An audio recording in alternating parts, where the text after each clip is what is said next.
안녕하세요. 사업은퇴연구소 소장 성진모입니다. 오늘은 조기노령연금에 대해서 여러분들한테 설명해 드리는 시간을 갖도록 하겠습니다. 조기노령연금, 말 그대로 조기라는 것은 원래 받아야 될 나이보다 일찍 받는 것을 얘기하잖아요.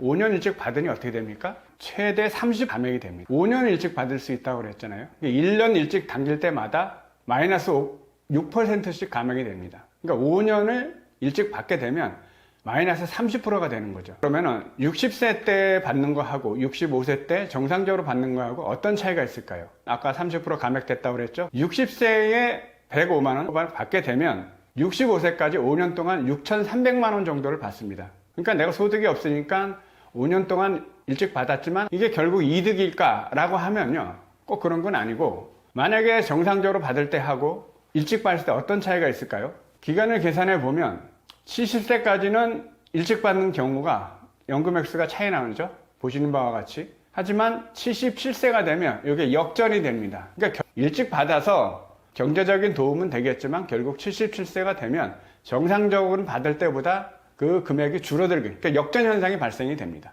만약에 100세까지 받게 되면 어떤 일이 발생을 하느냐. 77세 역전이 됐지만 총액상으로 보면은요, 조기연금은 한 40년까지 받고 정상연금은 35년을 받는다 치면 조기 같은 경우에는 5억 400만 원을 받습니다. 근데 정상적으로 받게 되면 6억 3천을 받는 거죠. 100세까지 사신다 그러면은 1억 2,600만 원 정도의 연금 차이가 발생을 합니다. 그럼에도 불구하고 조기노령연금을 신청할 수밖에 없는 사유는 있겠죠. 예. 그럼 조기연금의 장점은 무엇이 있을까요? 사실 금액이 주는 거는 설명해 드린 바와 같이 마이너스 6%부터 최대 30%까지 감액이 되지만, 사실 현실적으로 소득이 없거나 지병 등 가족력의 문제 등으로 인할 경우에는 일찍 받는 게 분명히 도움은 되실 겁니다. 하지만 요새 다들 얘기 많이 나오죠. 조기노령연금 수급을 하게 되면 건강보험 피부양자 탈락을 한다. 예전에는 3,400만 원 이상을 받게 되면 건강보험 피부양자 탈락을 하는데요. 지금은 법이 이제 강화되다 보니까 연간 소득이 2천만 원 이상이 있을 경우에는 피부양자 탈락을 합니다. 그러니까 국민연금 만에 소득이 있다고 가정을 했을 경우에는 월 167만 원 이상을 받게 되면 피부양자 탈락을 하게 되는 거죠. 167만 원 이상 받게 되면 피부양자 탈락으로 인해서 국민연금에 문제가 있다. 그러니까 조기 수령을 했을 경우에 많은 문제가 발생한다. 이런 얘기를 많이들 하시는데요. 사실은 맞는 얘기 되기도 하고 또 그렇지 않기도 합니다. 그래서 저희가 신뢰를 들어서 설명을 해보겠습니다. 피부양자 탈락을 피하려고 조기 신청했더니 첫 번째 케이스입니다. 국민연금은 물가를 연동을 합니다. 매년 12월에 전국 소비자 물가 지수를 반영을 해서 그 다음에 1월부터 연금을 올려서 지급을 하게 돼 있는데요. 정상적으로 80만 원을 받을 수 있는 사람이 만약에 5년 정도를 당겨서 받았다라고 했을 경우에 어떻게 될까요? 먼저 한 100만 원 정도를 받는다라고 하게 되면요, 물가를 2% 반영했을 때 한 26년 정도가 걸립니다. 그럼 월 연금액이 130만 원인 분이 167만 원 초과하는 시간이 13년 후가 됩니다. 140만 원일 경우에 9년이 되고요. 150만 원일 경우에 6년 후가 지나게 되면 피부양자 탈락하는 연간 2천만 원 소득이 초과되는 상황이 됩니다. 피부양자 탈락을 피하려고 조기연금 신청했더니 두 번째 케이스입니다. 만약에 주택 과세표준 금액이 5억 정도가 있고 연금을 받는다라고 가정을 했을 때 어떤 현상이 벌어지는지 한번 살펴보도록 하겠습니다. 과세표준이 한 5억 정도가 되면요, 그 재산만으로 부과되는 건강보험료는 한 15만 7천 원 정도 됩니다. 130만 원 정도를 조기 수령했다라고 했을 경우에는요, 73세가 되면 167만이 넘어서 그때서부터는 피부양자 탈락이 되는 거죠. 140만 원 수령했을 경우에는 69세가 되면 탈락을 하고요. 150만 원을 수령했다라고 했을 경우에는 66세가 되면 탈락을 합니다. 그러니까 결국은 일찍 받았다고 해서 계속 그 금액을 유지하는 게 아니라 국민연금은 물가를 반영을 하기 때문에 일정 시간이 지나게 되면요, 현행 2천만 원을 초과하게 되어 있습니다. 이게 초과되면 어떻게 되냐? 건강보험료를 정상적으로 부과했을 65세하고 계산을 해보도록 하겠습니다.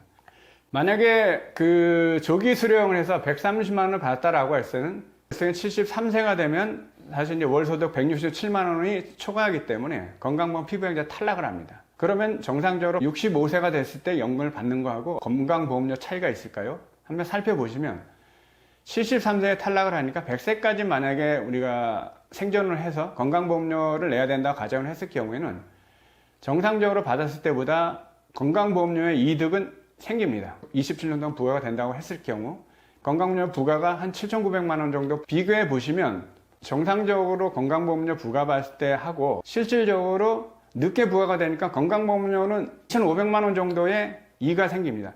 140만 원을 수령했을 경우에는 69세니까 1,300만 원 정도, 만약에 150만 원을 수령했다라고 했을 경우에 480만 원 정도의 건강보험료 이득이 생깁니다. 하지만 실질적으로 가장 중요한 건 국민연금이죠. 국민연금을 정상적으로 받았을 때 180만 원과 그 차이를 계산해 보면은요, 현실적으로 100세까지 수령을 가정을 했을 경우에 국민연금을 130만 원 수령했을 때 그 차이가 어떻게 되느냐? 1억 3천만 원을 손해를 보게 되죠. 덜 받는 거죠. 140만 원의 조기 수령을 했다라고 했으니까 8,400만 원 정도의 차이가 납니다. 또한 150만 원 수령했을 경우에는 3,600만 원 정도의 연금을 덜 받는 구조가 되는 거죠. 따라서 국민연금과 건강보험료 이득을 계산해 보면 표에서 보시는 바와 같이 현실적으로 상당히 큰 금액 차이가 생깁니다. 만약에 문제, 앞에서 설명을 드렸죠. 가족력의 문제라든가 뭐 경제적인 문제가 아닌데도 불구하고 그 건강보험료 폭탄 이래가지고서 일찍 받으신다면 일정 시간의 이득을 보시지만 현실적으로는 표에서와 같이 국민연금을 덜 받는 그런 상황이 생깁니다. 사실 제가 앞에서 설명을 드렸지만 건강보험 피부양자 탈락은 종전에는 3,400만 원이었습니다. 연소득이 3천만 원 초과했을 경우에는 피부양자 탈락을 하도록 되어 있지만 이게 법이 바뀌죠. 2023년 12월인가부터는 법이 바뀌어서 3,400만에서 2천만 원으로 강화가 된 거죠. 이게 왜 강화가 됐을까요? 결국은 재정 적자가 커지기 때문에 그런 거죠. 이 기준이 3,400에서 2천만 원이 됐는데 이 기준이 2천만 원에서 언제 또 1,000만 원이 될지 아니면은 소득이 있으면 전체적으로 탈락을 시킬지는 제도적인 문제이기 때문에 알 수는 없습니다. 조기연금 신청 같은 경우에는 이제 본인의 상황을 고려해 보시고 제도로 인한 기준은 언제든지 바뀌는 겁니다. 3,400에서 2,000원 바뀌었듯이 2,000이 또 언제 또 1,000으로 될지 제로로 될지 알 수 없잖아요. 그러니까 이렇게 제도는 언제든지 바뀔 수 있다는 점을 염두에 두셨으면 좋겠습니다. 이 영상을 보시고 마음에 드셨다면 좋아요, 구독 한번 눌러주시면 제가 이 영상 제작하는 데 큰 도움이 되겠습니다.